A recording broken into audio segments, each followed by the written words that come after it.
Hey guys, welcome back to TechMan. Today, let me show you how to fix limited access in Discord. When I first saw the limited access notice on Discord, I couldn't send messages normally and some features were suddenly restricted.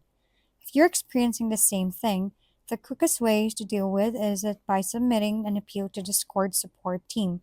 Start by opening your browser and search for Discord support limited access.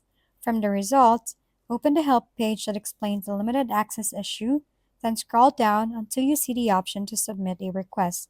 Once you're on the support form, select the category related to appeals or account actions. From there, choose the option that says you want to appeal an action taken on your account. Now you'll need to describe what happened. In the subject line, briefly mention that your account currently has limited access. In the message section, explain your situation clearly and include helpful details like the server or channel where the issue occurred. If possible, attach screenshots showing the restriction. After submitting the ticket, you'll usually receive a response from the support team within a few days once they review your request.